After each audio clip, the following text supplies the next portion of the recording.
사도행전 1장 1절에서 14장까지 말씀입니다.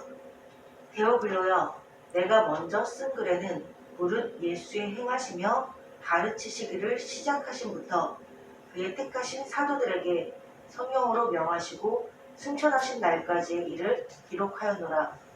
해 받으신 후에 또한 저희에게 확실한 많은 증거로 친히 사심을 나타내사 40일 동안 저희에게 보이시며 하나님 나라의 일을 말씀하시니라.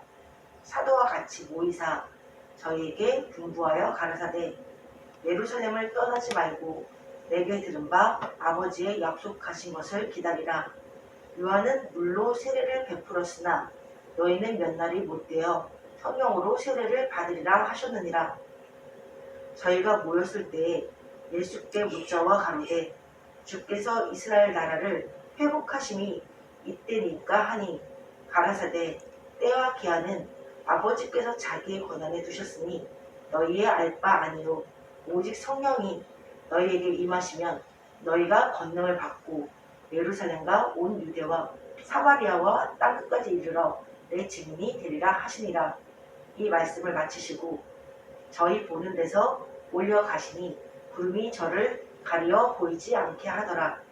올라가실 때에 제자들이 자세히 하늘을 쳐다보고 있는데 흰옷 입은 두 사람이 저희 곁에 서서 가로되 갈릴리 사람들아 어찌하여 서서 하늘을 쳐다보느냐. 너희 가운데서 하늘로 올리우신 이 예수는 하늘로 가심을 본 그대로 오시리라 하였느니라. 제자들이 감람원이라 하는 산으로부터 예루살렘에 돌아오니 이 산은 예루살렘에서 가까워 안식일에 가기 알맞은 길이라.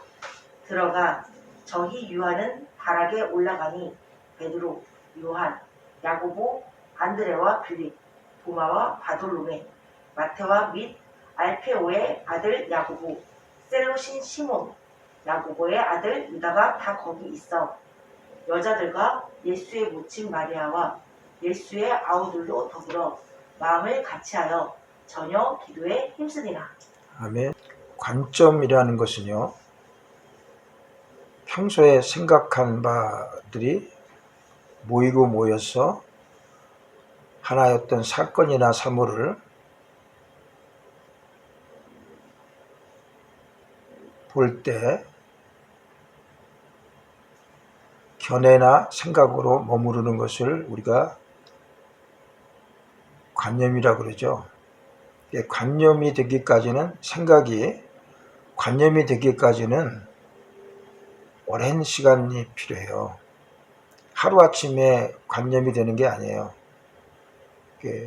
우리가 잠언서 4장 23절에 보면은 무릇 지킬 만한 것보다 더욱 내 마음을 지키라. 생명의 근원이 이에서 남이란 말씀이 증거되고 있는데, 이 생각이 쌓이고 쌓여서 하나의 관점이 되고 그 관점이 우리가 일을 판단하는데 역할을 하기 때문에 우리 일생을 좌우하게 되는 것입니다. 관점은 대단히 중요한 거예요. 그러면 우리의 관점은 어디에 있을까요? 성경은 여기에 대한 증거를 많이 하고 있어요. 에베소 2장 2절 같은 경우 보면은 우리가 허물과 죄 가운데 그 가운데에서 행하면서 세상 풍속을 쫓고 살았다. 이거를 에베소 4장 22절에서는 구습을 쫓는 옛습관이라고 그랬어요. 구습을 쫓는 옛습관이 우리도 모르게 많이 배어 있어요. 로마서 12장 2절 같은 경우는 이 세대를 본받지 말라 그런 거예요. 이 세대 사람들은 하나님 말씀이 그들 중심이 아닙니다.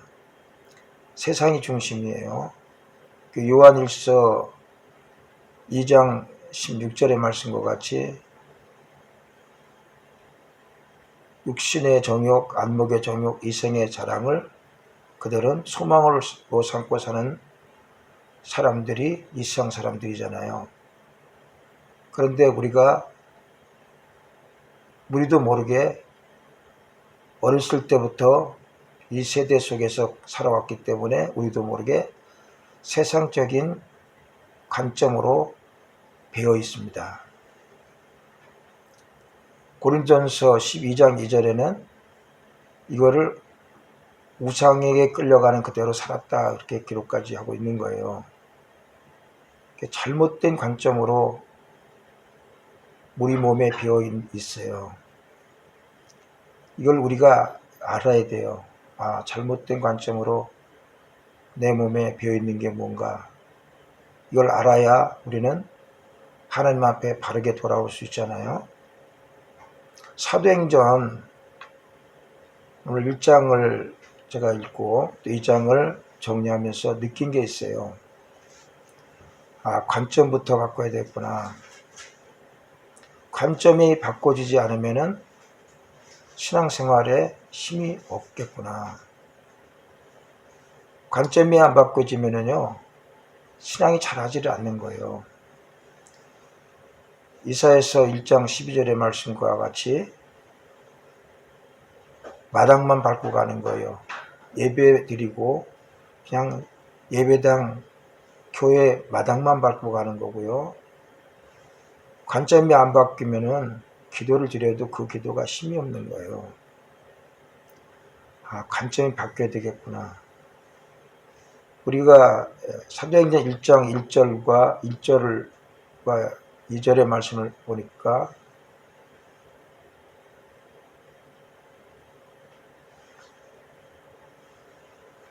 데오빌로 각하에게 보낸 편지라고 시작하고 있죠. 데오빌로 각하요.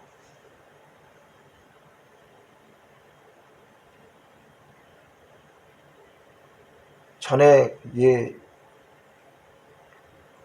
사도행전을 기록하고 있는 목적은 예수 그리스도께서 행하시며 가르치기를 시작하신 부터 시작해가지고 사도에게 성령으로 명하시고 승천하신 날까지를 기록했다라고 하고 있잖아요. 그러니까 사도행전은요, 예수님께서 승천하시고 난 이후 부활하셔서 40일 동안 나타나 보이시고 그 다음에 승천하신 그 이후의 날까지의 기록을 사도행전에 두고 있는 거예요. 그 중에서도 오늘 사도행전 1장은 예수님께서 사도들과 함께 40일 동안 부활하신 모습으로 나타내 보이셔서 같이 말씀으로 가르치시고 식사를 하시고 교제를 나누시고 하나님 나라의 일을 말씀하셨어요. 그것이 사도행전 1장 3절의 말씀이잖아요. 40일 동안 보이시고 말씀을 가르치고 하나님 나라의 일을 선포하시고 함께 하셨어요. 그 자세하게는 요한복음 20장과 21장이라든지 누가복음 24장에 보면은 어떻게 교제를 나누고 몇 번을 예수님께서 제들과 함께 하셨고 나타나 보이셨는가에 관한 자세한 기록을 두고 있잖아요. 저는 이 말씀을 읽으면서 이렇게 많은 증거를 주고 이렇게 많은 표적을 보고 이렇게 많은 말씀을 가르침을 받았는데 왜 이들의 반응이 이럴까? 왜 40일 동안 변화를 받지 못했을까? 예수님의 제자들이 변화를 받은 것은 예수님께서 부활하신 모습으로 40일 동안 계실 때 변화된 것이 아니라 승천하시고 난 이후에 변화된 거잖아요. 왜 이 놀라운 부활의 사건인데 신령한 몸으로 부활하셔서 이렇게 인격적으로 교제까지 나누셨는데 불구하고 변화를 하지 못했을까? 깊이 기도하고 묵상하는 중에 큰 깨달음으로 부딪힌 게 뭐냐면은 이게 관념의 문제구나. 관념이 잘못되어 있으면은 이것 때문에 우리가 하나님께서 우리에게 보여주시는 신령한 일을 보지 못하고 깨닫지 못하고 마음에 두지 못하는구나. 관념부터 바꿔야 되겠다. 그런 생각을 가지고 저에게도 도전을 하고 여러분에게도 도전이 될 수 있도록 하기 위해서 오늘 사도행전 1장과 2장의 말씀을 관념을 바꾸라는 제목으로 증거하고자 하는 것입니다. 오늘 이 시간에 말씀을 증거받음으로 관념이 바뀌어지게 되고 하나님 앞에 힘있는 신앙생활, 소망찬 신앙생활을 하게 되는 은혜가 있기를 주의 이름으로 당부드리고 축원을 드리겠습니다. 할렐루야. 첫 번째로는 자기를 부정을 해야 합니다. 제일 중요한 게 뭐냐면요, 자기 부정을 할 줄 알아야 돼요. 관념을 바꾸는 일, 어디부터 시작하느냐? 자기 부정을 해야 돼요. 우리는요, 인간은 관심을 어디다 두느냐에 따라서 큰 차이가 나잖아요. 한 그 식물 의사가 있는데 식물이 병에 걸렸을 때 그걸 고쳐주는 의사가 있대요. 식물 의사한테 통화 걸려왔는데, 의사님 우리 집에 와서 식물을 좀 봐주세요. 병이 걸린 것 같아요. 그래서 그 집에 가보니까 깜짝 놀라운 것은 전화를 하신 분이 시각장애인이었다는 거예요. 다 고치고 난 다음에 그 마음에 이해가 되지 않는 거는 어떻게 시각장애인이, 사람은 맨눈으로 봐도 일반 사람들은 이 나무가 병들었는지를 모르는데 어떻게 시각장애인이 이 나무가 병들었 것을 알 수 있을까 궁금했대요. 다 고치고 난 다음에 그 시각장애인에게 물었습니다. 아니, 앞을 못 보시는 것 같은데 죄송하지만 어떻게 이 나무가 병에 걸렸다는 걸 알았습니까? 이렇게 물어보니까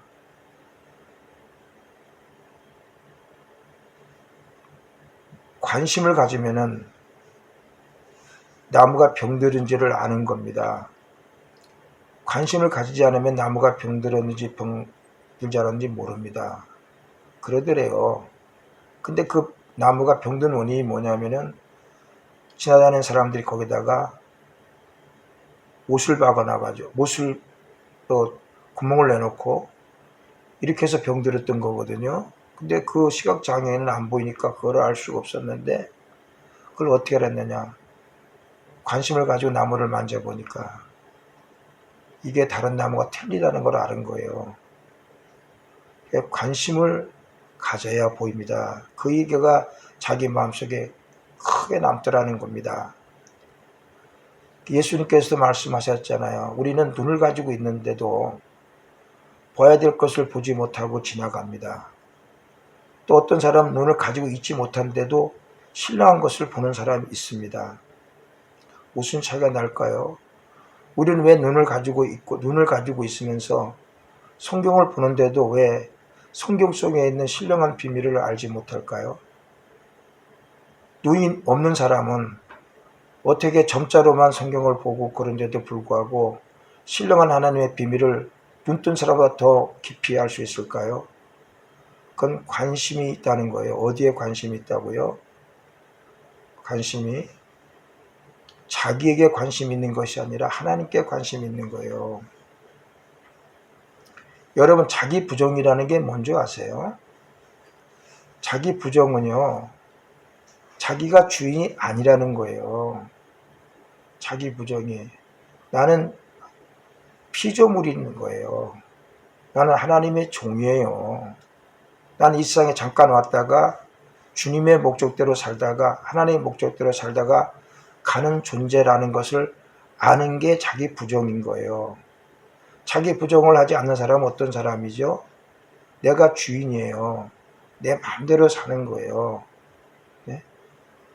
그래서 내 지식과 내 경험과 내 체험이 그것이 왕이에요. 거기에다 결정을 내리고 그 길로 가는 거예요.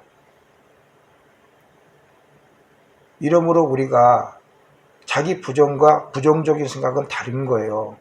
부정적인 생각은 뭐가 부정적인 생각이죠? 부정적인 생각은요, 자기가 주인이 돼가지고 할 수 없다고 생각을 해요. 할 수 없는 일이 어디 있습니까, 세상에.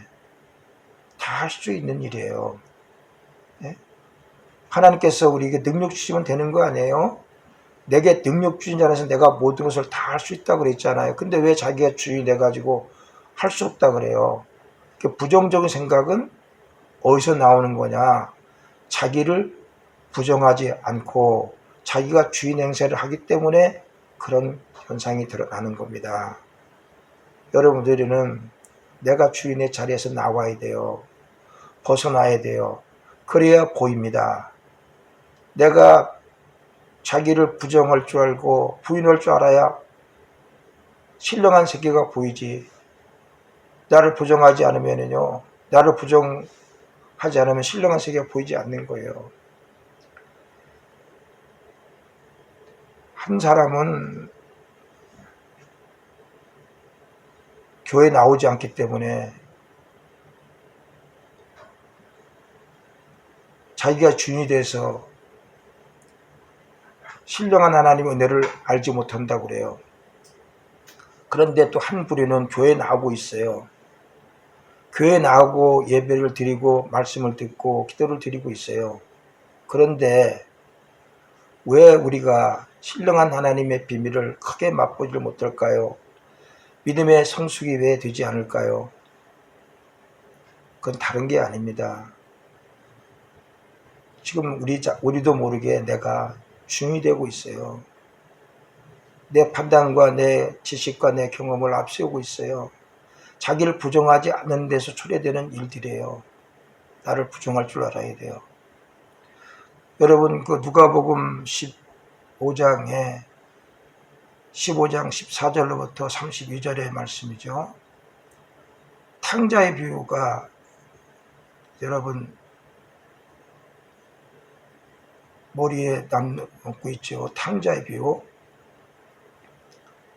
탕자는 자기 아버지에게 유산을 받아가지고 아버지 곁을 떠나요. 자기가 주인이 돼서 아버지 통제받지 않고 나가서 살면은 행복하게 살 수 있을 것 같고, 그 유산으로 돈을 불리면은 더 많은 돈도 벌 수 있을 것 같고, 그래서 그 아버지 곁을 떠나요. 떠난 다음에 허랑방탕하게 자기 마음대로 자기가 주인이 돼서 생활을 해요. 전국에 허랑방탕하게 살다 보니까 모든 돈을 다 탕진했어요. 그러자 그 나라에 기근이 들었어요. 기근이 들으니까 온 사람들이 먹고 살 게 없어요.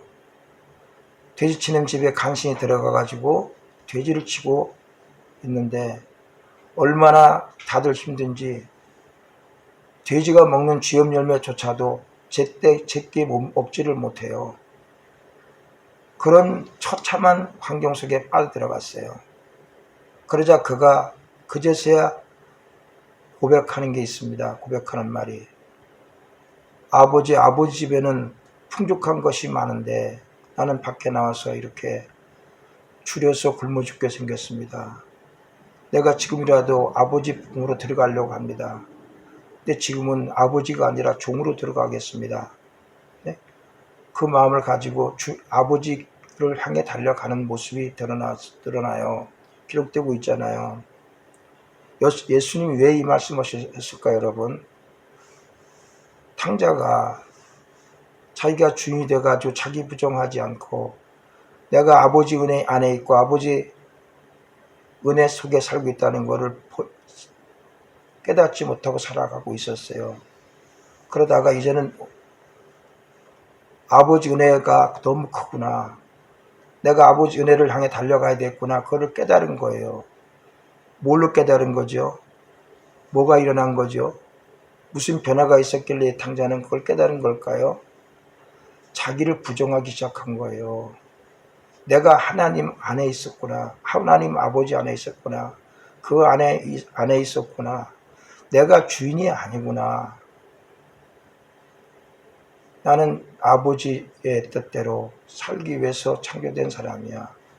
근데 그걸 몰랐어. 그래서 자기가 그때부터는 자기를 다 내려놓잖아요. 자기 힘을 다 빼잖아요. 자기 지식 다 떼잖아요. 이제는 내가 아버지 품으로 가니까 가서 내가 종으로 간다는 얘기는 뭐예요? 내가 아버지가 하라는 대로 다 하겠습니다.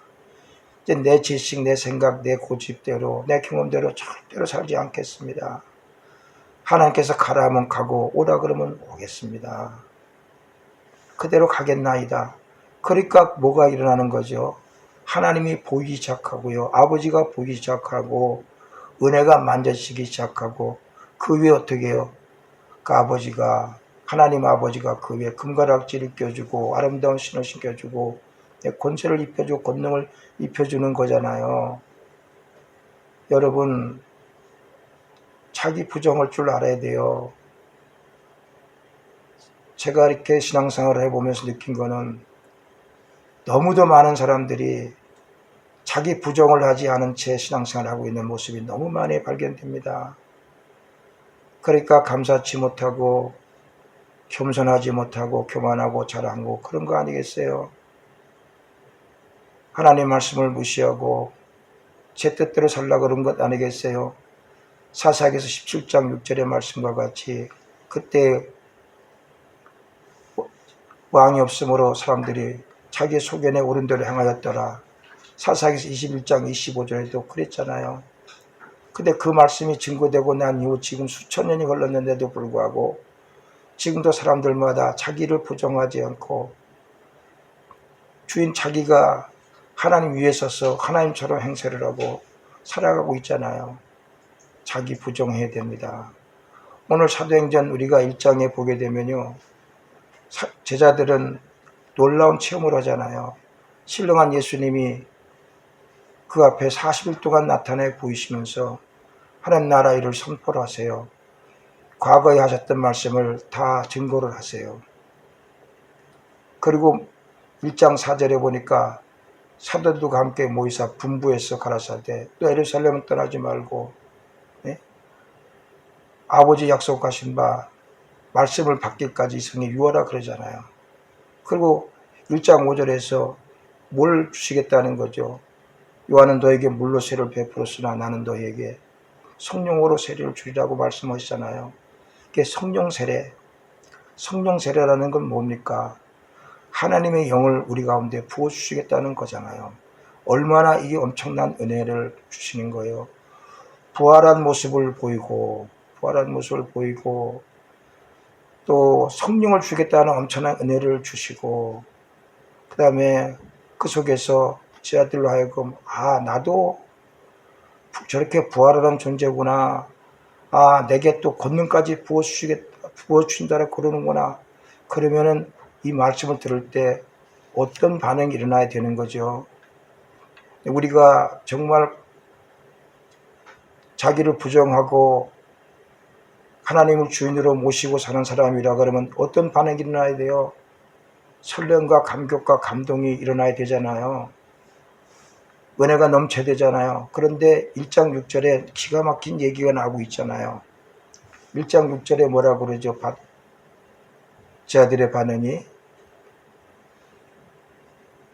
하나님의 나라를 회복하심 이때니까 그러죠. 네? 이 나라, 이스라엘을 구원하심이 이때네, 이 나라를 회복하심이 이때니까 이스라엘이라는 나라를 구원하시는 때가 이때냐 이런 얘기 지금 왜 이 말이 나온 줄 아세요? 제 아들의 그동안 예수님을 섬겼던 모습이 이 속에 드러나는 거예요. 자, 이스라엘 민족은요, 메시아를 어떻게 믿었냐면은 자기 나라를 로마의 압제로부터 구원시킬 메시아를 기다렸어요.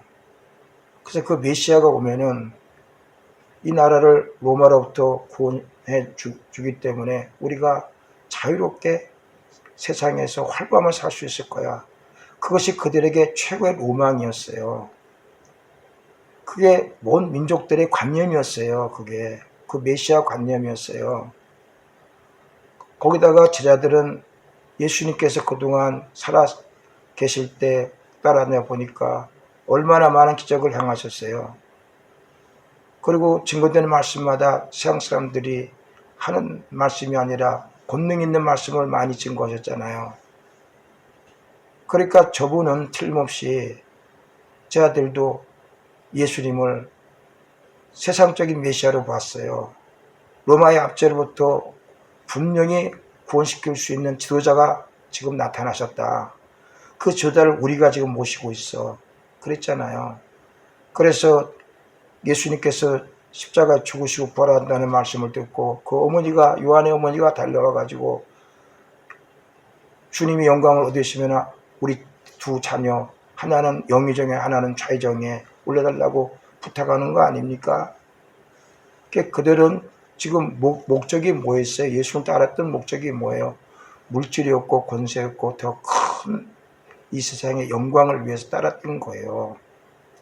그래서 1장 6절이 그래서 그렇게 나타나는 거예요. 이렇게 관념이라는 건 무서운 거예요. 그 고정관념이, 세상을 향한 고정관념이 꽉 차 있으니까 이 어마어마한 신령한 비밀의 말씀을 듣는데도 불구하고 또 보는데도 불구하고 그들은 이 나라를 회복하신 이때니까 라고 얘기하고 있는 거예요. 여러분, 무엇이 가장 소중한 겁니까? 나라가, 세상이 소중한 겁니까? 영원한 생명이 소중한 겁니까? 네? 우리가 어린애들 돌잔치에 가보면은 그런 얘기 하잖아요. 그 아들에게 연필하고 사탕하고 전화기하고 공책하고 이렇게 다 돈하고 이렇게 주면서 뭘 먼저 잡는가 보잖아요. 그래서 잡으면은 부모들이 뭐라 그래요? 연필 잡으면 야, 얘는 학자가 될 스타일이구나. 돈을 잡으면 얘는 사학가가 될 아이야. 네? 그렇게 우리가 얘기하잖아요. 그래서 그 잡는 거 보고 박수치고 그러잖아요. 여러분 앞에 네? 돈이 있고 여러분 세상이 있고 여러분 영생이 있고 놓여 있어요. 여러분 뭘 잡으실래요? 여러분 뭘 잡으실래요? 자, 뭘 잡는다는 말씀 전에요. 여러분 어디에 관심 있으세요? 네? 어디에 관심이 있습니까? 몇 있습니까 지금? 과연 여러분들이 영생을 잡으려고 하고 있나요? 영생이 가장 소중한 것이라고 생각을 하고 있나요? 그 관념 속에 뿌리 깊이 박혀 있나요? 우리가 이거 생각해 봐야 될 점이잖아요. 관념이 제자들도 어디에 있었냐? 세상적인 관념이 있었기 때문에 아무리 하나님의 말씀을 듣고 신령한 비밀을 보아도 그 속에 가장 큰 영생을, 내가 주님처럼 저렇게 부활하고 영생을 하겠구나, 영생하는 존재구나, 그걸 갖지 못한 거예요. 오늘날 많은 사람들이 교회를 오고 말씀을 듣고 있고 기도를 하고 있는데도 불구하고 왜 우리가 하나님에 대한 신령한 비밀을 만지지 못하고 확신을 가지지 못하고 왜 체험을 하고 있지 못한 줄 아세요? 이게 지금 자기를 부정하지 않는 것 때문에 그런 거예요. 이거 빨리 여러분 바꿔나가야 돼요. 부정을 할 줄 알아야 돼요. 가장 큰 게 뭐냐? 왜 주님이 내 주인이기 때문에. 그 주님께서 우리에게 나타내 보이셨잖아요. 뭘 보이셨어요? 영생, 존재라는 것을. 자기를 파괴시키면은, 자기를 종의 자리에 앉히면은 이게 보인단 말이에요. 그래서 이걸 우리가 어디서 알 수 있냐면은 예수님께서 1장 7절에 그러셨잖아요. 때와 기한은 하나님께서 정하신 바니까 너희가 알 바 아니요. 그러면서 뭐라 그랬어요? 내가 성령 받으면 권능은 온다 그랬잖아요. 땅까지 증이 된다 그랬잖아요. 성령 받으면은 너희가 성령 받으면 너희가 관념이 변화될 거야. 변화될 거야. 그러니까 그 말씀을 듣고 난 다음에 말씀을 다 맞추고 난 다음에 예수님께서 그 제자들 앞에서 보는 앞에서 승천하시잖아요. 그리고 천사들을 통해서 다시 한번 또 증거케 하시잖아요. 본대로 다시 오신다라고 말씀을 증거하고 있잖아요. 그러고 나가지고 이들이 감람산에서 내려오지요. 열한 제자가 내려옵니다. 13절에 보니까 내려와가지고 14절에 보니까 1장 14절에 보니까 그들이 여자들과 모친 예수의 모친 마리아와 그리고 11 제자들과 그 아우들로 더불어서 마음을 같이 전혀 기도하기를 훔쳤다 그랬습니다. 그런데 여기서 여러분들이 반드시 놓지 말고 우리 마음에 둬야 될 것은 뭐냐면은 여러분 전혀 기도하기 힘쓰다 그랬는데 뭐를 기도했을까라는 거예요. 뭐를 기도했을 것 같아요? 전혀 기도하기 힘썼다는데 뭘 전혀 기도하기 힘썼은 것 같아요? 이걸 우리가 무엇을 전혀 기도하기 힘썼을까는 사도행전 2장 38절에 그 답이 나와 있어요.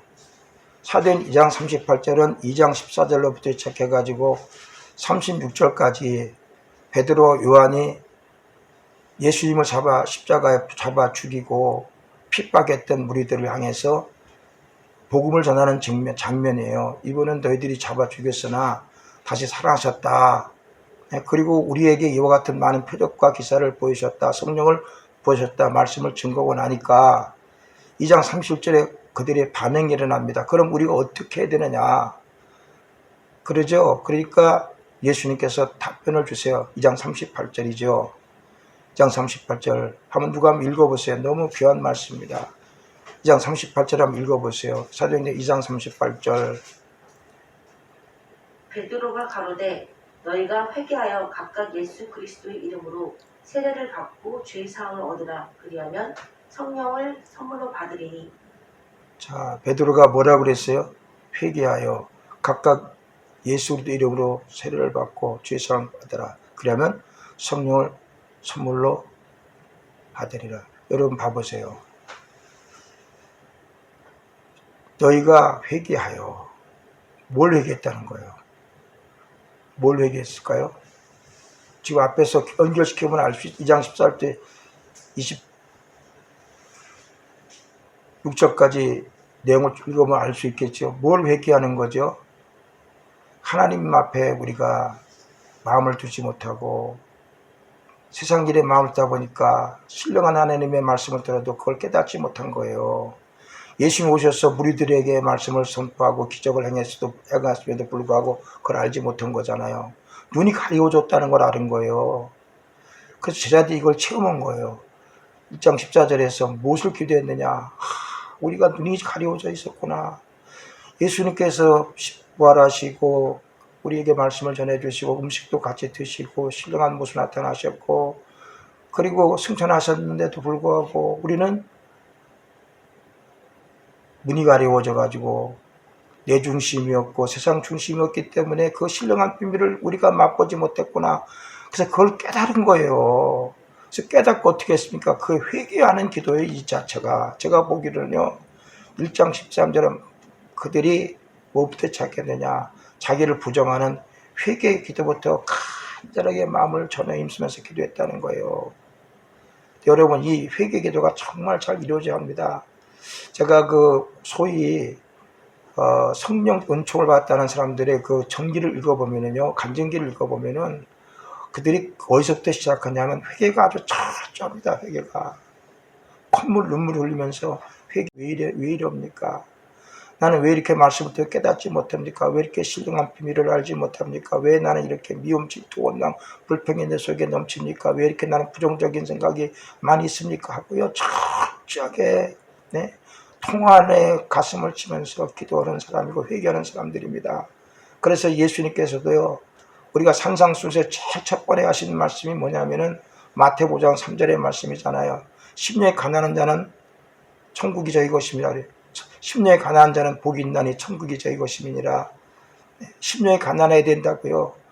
자기가 주인이 되면 심령이 가난해질 수 없습니다. 내가 아무것도 아니에요. 나는 주님의 말씀대로 따라가야 되는 존재라는 것을 깨달아야 돼요. 그래야 뭐가 열려요. 그래 여러분, 그래야 하나님 나라가 열리는 거예요. 그래야 그런 사람에게 주님이 오셔서 역사하시는 것입니다.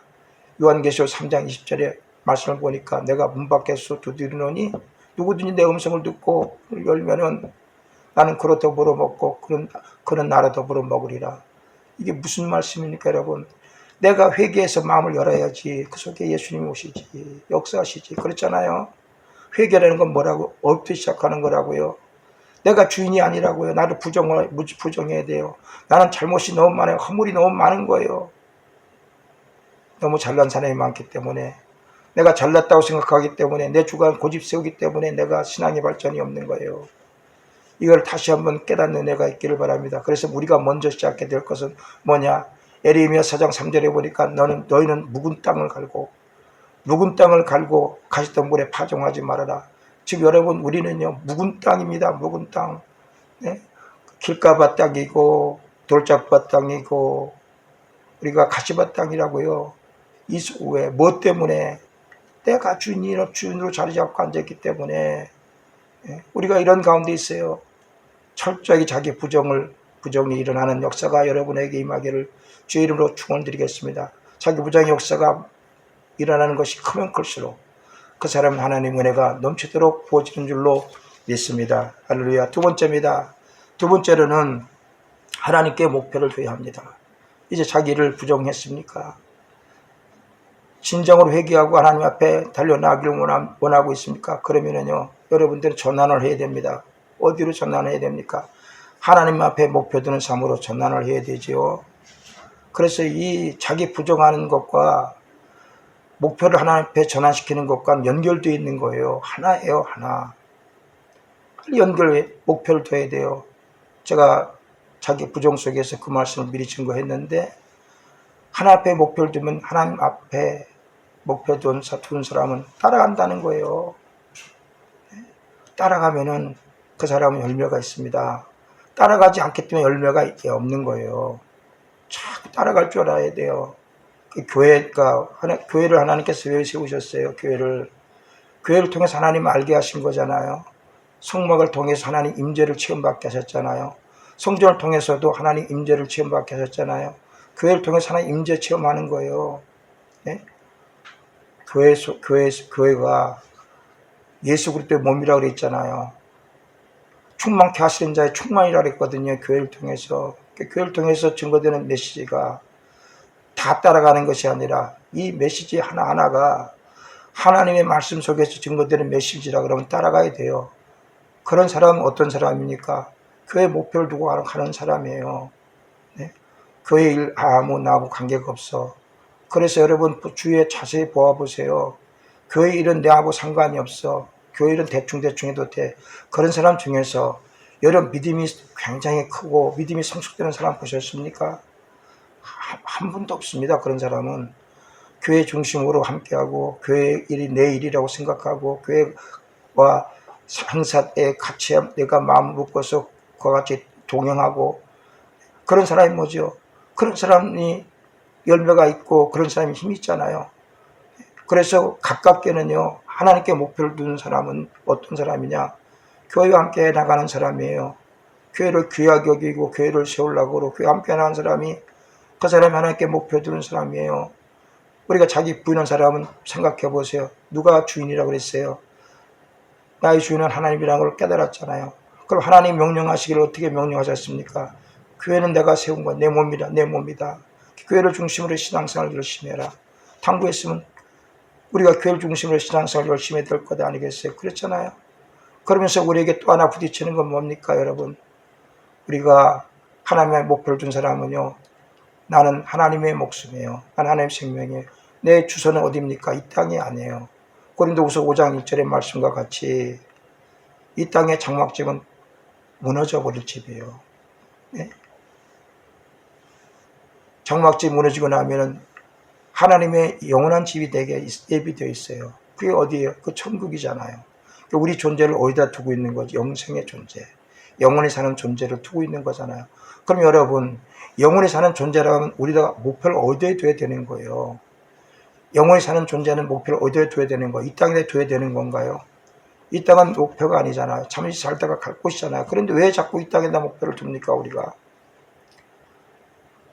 끈질기게 목표를 두잖아요. 그 관념이 자꾸 이 세상에 머물러요. 이 세상에 둔다고요. 그러니까 하나님 앞에 목표를 두지 못해요. 영생의 목표를 두지 못해요. 상급 쌓는 일에 목표를 두지 못해요. 하나님께 우리를 만드신 바다, 선한 일을 위해서 우리 예비하신 자야. 그 일을 행하도록 하기 위해서 에베소 2장 10절이라든지 고린도후서 5장 10절이라든지 얼마나 이런 말씀들이 우리들에게 많이 증거되고 있습니까? 목표를 둬라. 너희가 무엇을 먹든지 마시든지 다 되게 다 주의 일을 하는데 목표 두고 살라는 거 아니에요. 하나님의 목표를 두고 살아라. 먼저 너희는 그 나라 그 일을 구하라. 하나님의 목표 두고 사는 삶 하나님께서 붙들어 주시고 주장하시고 이끌어 가시는 은혜를 100% 주신 줄로 믿습니다. 우리가 하나님 목표 두시면 하나님께서 우리를 참으세요. 이끌어 가세요. 우리가 알지 못하는 가운데서 합력해서 이런 역사를 베풀어 주신단 말이에요. 빌립서 3장 14절에 보면은 바울은 위대한 고백을 합니다. 바울은요, 이 영원한 생명, 영원한 생명을 그가 맛봤기 때문에 그는 어떠한 고난도 어떠한 힘든 역경도 극복하고 나갈 수 있는 힘이 있는 사람이었어요. 그러니까 그는 목표를 설정을 바르게 했어요. 그래서 3장 14절에 보니까 내가 표대를 향하여, 표대는 어디를 말하는 거죠? 천국을 말하는 거잖아요. 3장 20절에 보니까 나의 시민권은 어디에 있다고요? 하늘에 있는지라 그랬거든요. 천국에 있어요. 자기의 시민권은. 영생의 존재랑을 알고 있어요. 내가 표대를 향해서 그리스도 예수 안에서 하나님께서 위해서 부르신 부르심의 상을 위해 쫓아가노라 그랬잖아요. 부르심의 상이 있는 거예요. 어디에? 하늘에. 그러니까 어떻게 합니까? 이 땅에서 그냥 어설프게 살 수가 없단 말이에요. 힘을 다하고 마음을 다해서 주님의 뜻 가운데 사는 거예요. 목표가 하나님 앞에 두어지니까. 골로새서 3장 1절에서 4절까지는 어떤 말씀이 있습니까? 우리는 그리스도와 함께 죽으신 바 되었잖아요. 그리스도께서 우리 죽으셨기 때문에, 죽으신 바 되었기 때문에 위의 것을 생각하고 땅 것을 생각하지 말라 그랬잖아. 위의 것 찾으라 그랬어요. 하나님 것 찾아라. 하나님 것 찾아라. 천국을 찾아라. 천국의 은혜를 찾아라. 신비한 재물, 신령한 은혜를 맛보려고 노력하라. 목적을 하나님께 두라는 거 아닙니까, 여러분? 하나님께 두셔야 돼요. 하나님 앞에.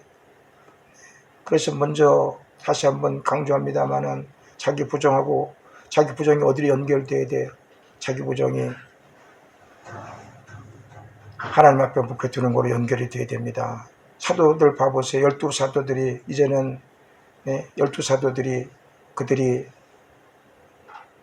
회개하고 난 다음에 2장 1절로 차절해 보니까 그들이 모였습니다. 간절히 간구하며 성령 받기 위해서 기도했잖아요. 성령을 받고 난 다음에 기도한 다음에 그들은 어떤 일이 벌어지죠? 성령 받고 기도한 다음에 자 그들이 자기 부정하고 회개를 하고 나니까 이게 하나님의 신령한 색깔이 있는 걸 우리가 몰랐구나 깨닫고 성령 받고 나니까 확정이 되는 거예요. 뭐가 확정이 되는 거예요? 나는 천국 사람이야. 나는 영생이 있어. 난 확정이 되니까 목표가 바뀐 거예요. 성령 받고 난 다음에 뭘로 바뀝니까? 하나님 나라가 목표예요. 그래서 그들이 2장 5절로부터 시작해가지고 2장 13절까지 말씀을 읽어보면은 완전 변화돼 버려요. 그 성령 받고 나가기 전까지는 예수님을 십자가 못 박기 때문에 무리들이 자기를 또 죽일 것이 아닌가 싶어서 불안해가지고 밖에도 문도 못 열었던 사람들이 이제 문 열어 제끼고 담대하게 말씀을 전하잖아요. 죽으면 죽으리라는 자세로 나가잖아요. 이거 왜 그런지 이게 왜 그런 거죠? 목표가 바뀌었기 때문에. 자, 목표를 하나님께 두는 사람은 강해집니다. 목표를 땅에 두는 사람은 약해집니다.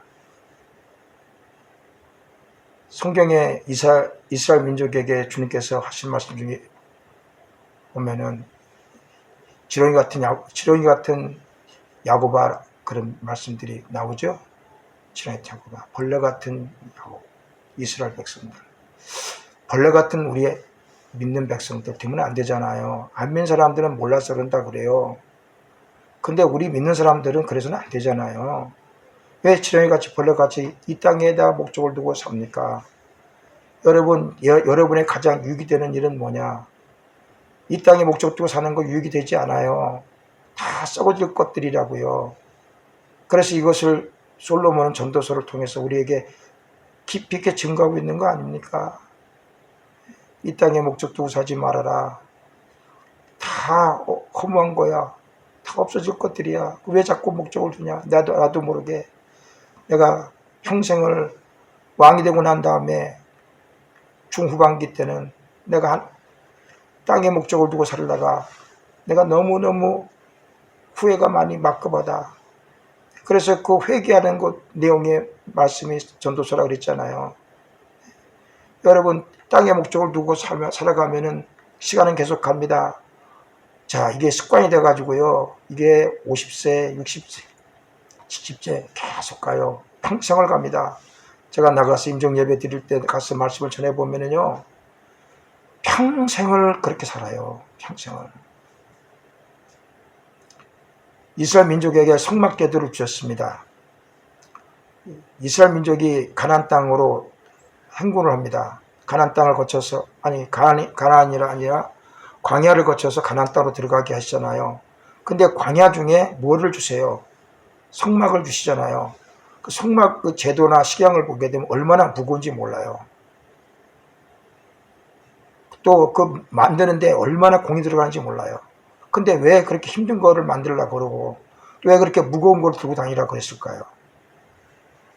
왜 힘든 짐을 왜 짊어지고 다니게 그랬을까요? 광야 중에. 다른 게 아니에요. 삶의 중심은 어디에 있다고요? 성막은 하나님 앞에 있다. 하나님 앞에 목표가 있다. 그래서 성막 속에서 뭘 계시하고 있냐면은 하나님과 예수 그리스도와 천국을 계시하고 있는 거예요. 자, 우리가 하나님께서 우리에게 증거하신 하나님 목표에 두고 사는 삶의 내용은 너무도 많이 있습니다. 오늘 증거된 말씀이 여러분의 말씀 되기를 주의 이름으로 축원드리겠습니다. 세 번째입니다. 세 번째로는요. 여러분 계속해야 된다. 계속해야 됩니다. 지금 우리가 말씀을 듣고 말씀을 배우고 또 성경을 읽고 하는 모든 일들, 신앙의 모든 일들은 계속해야 돼요. 그런데 참 묘한 거는요. 사람들이 세상 일은 아주 계속 세상 일은 빼놓지 않고 해요. 아주 제1번에 놓고 일을 해. 제1번 생활에 빼놓지 않고 합니다. 그런데 하나님의 일은 빼놓습니다. 계속하지 못해요. 아무리 좋은 은혜를 받고 아무리 좋은 말씀을 받고 아무리 좋은 자료가 내 눈앞에 있다고 할지라도 그거 계속하지 않는데 어떻게 열매가 있고 능력이 되고 그게 소망이 되겠습니까? 계속해야 됩니다. 여러분 오늘 말씀을 듣고 여러분들이 혹시라도 여러분 속에 내가 이런 결단을 해야 되겠구나. 이렇게 살아야 되겠구나. 그렇게 마음이 작정됐으면 여러분들이 이제는 계속하는 습관을 들이세요. 계속하지 않습니다. 작심삼일로 끝난 사람들이 너무도 많습니다. 거기서 무슨 열매를 거두고 무슨 신앙 성숙을 이루어 나갑니까? 여러분 하나님께서는 나무를 하나 만들어 놓으셔도요. 하루아침에 그냥 자라게 만드시지 않았잖아요. 5년 10년 살도록 만들어 놓으신 게 아니잖아요. 100년 200년 1000년 이상 살게 만들어 놓으셨잖아요. 근데 1000년 살면서 그냥 열매가 맺히나요? 계속 똑같은 일을 반복하잖아요. 나온 뿌리가 땅속에 있는 자양분을 먹고 거름을 먹는 일을 계속 매일매일 하잖아요. 멈추나요? 멈추면 열매가 없고 그 나무는 죽잖아요. 오히려 잎이 무성하면 무성할수록 열매가 크면 클수록 거름을 흡수하는 작업은 계속하잖아요. 여러분 신앙생활이 그렇지 않습니까? 신앙생활이 똑같은 거예요. 계속해야 돼요. 그래서 말씀 보는 것 계속해야 됩니다. 시편 1편 2절에 보니까 복 있는 사람은 여호와 율법을 즐거워하여 그 율법을 주야로 묵상하는 자로다. 주야로 묵상하는 자가 어떤 자 계속하는 자 아닙니까? 계속해라. 네. 그 다음에 에베소 6장 18절에는 뭘 계속하라 그랬어요? 기도하는 걸 계속해라. 무시로 성령 안에서 깨어 구하기를 힘쓰고 그랬잖아요. 무시로 성령 안에서. 무시라는 말이 뭡니까? 시간 가리지 말고 계속 기도해라. 네, 오늘 한다고 오늘 하고 끝나는 것이 매일매일 시간당에서 계속 기도해야 돼. 이걸 데살로니가전서 5장 16절에서 18절까지는 또 알기 쉽게 말씀을 전했어요. 항상 쉬지 말고 범사에. 이게 무슨 뜻입니까? 이거 계속하는 거 아니에요? 항상 쉬지 말고 범사에. 이거 계속하란 말이에요. 끊어지면 안 돼요. 여러분들이 신앙생활이 계속 올라가야 돼요. 그래서 기도가 계속돼야 되고 말씀이 있는 것이 계속돼야 되고 또 말씀을 두는 것이 우리 암송하는 것이 우리가 계속해야 되고 예배 행위 계속돼야 돼요. 그래서 사도행전 시브리서 10장 25절에 보면 어떤 사람들의 습관과 같이 모이기를 피하지 말고 권하여 때가 가까울수록 더욱 그리하라. 무슨 말이죠 이게? 계속 예배 모임으로 모이라는 거예요. 이제 코로나도 어느 정도 수습이 되어가는 것 같으니까 교회 이제 정식 예배를 드리도록 이제 나라에서도 권하고 있는 거로 보여집니다. 우리가 앞으로는요 예배 계속 모여야 돼요. 주일 예배. 이게 지금 자칫 잘못하다가는 온라인 예배 드리고 우리가 예배가 약속이 드려져 있기 때문에 끝나고 난 다음에 제일 우려되는 것은 뭐냐면은 과연 예배가 총정같이 우리가 주일 예배뿐만 아니라 수요 예배, 금요 예배 이렇게 계속 모이라고 그럴 때 모일 수 있겠는가 하는 점이 지금 가장 우려되는 부분이라고 합니다. 여러분들이 계속 모여야 돼요. 그래서 제가 아무리 제가 그냥 주일 예배 드리고 수요 예배 드리고 금요 예배만 드리는 걸로 끝난다고 할지라도 여러분들이 사실은요 목사님 작정 예배 한번 우리 교회에서 드리면 안 돼요. 우리 성령 충만을 위해서 우리가 기도 한번 드리면 안 돼요. 이제는 여러분들의 입에서도 나올 수가 있어야 됩니다. 너무 중요한 거예요. 계속 해야 됩니다. 그래서 우리가 잠언서 6장 6절에서 6장 8절에 보게 되면요. 개미에게 가서 하는 것을 보고 그 지혜를 배우라 그랬어요. 개미에게. 오직 우리가 계속하지 못하고 예비하지 못하면은요. 개미에게 가서 배우라 그랬을까요? 개미가 어떻게 한다고 그래요?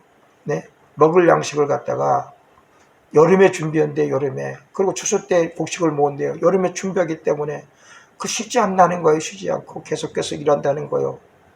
여러분들이 계속하는 게 얼마나 소중하고 중요한 일인 줄 아세요? 계속해야 됩니다. 말씀이 떨어졌을 때 그 말씀 따라가세요. 기도할 때 그 말씀 따라가세요. 네? 우리가 예배 드릴 때 같이 함께 모이세요.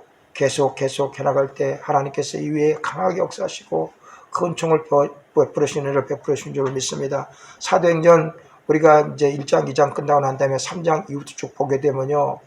자, 사도 바울의 사도들의 그 자세는 왜 훌륭하냐? 훌륭할 수밖에 없는 것은요. 이들이 예배 드리는 것, 기도하는 것, 말씀 보는 것, 전도하는 것 보면은요.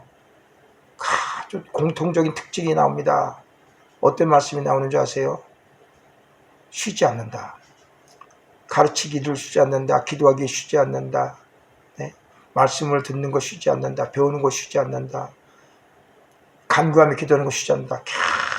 계속해요. 성령 충만 받았으니까 그걸로 끝나는 게 아닙니다. 그들은요 계속 전도했습니다. 계속 가르쳤습니다. 계속 말씀을 배웠습니다. 계속 우리가 기도했습니다.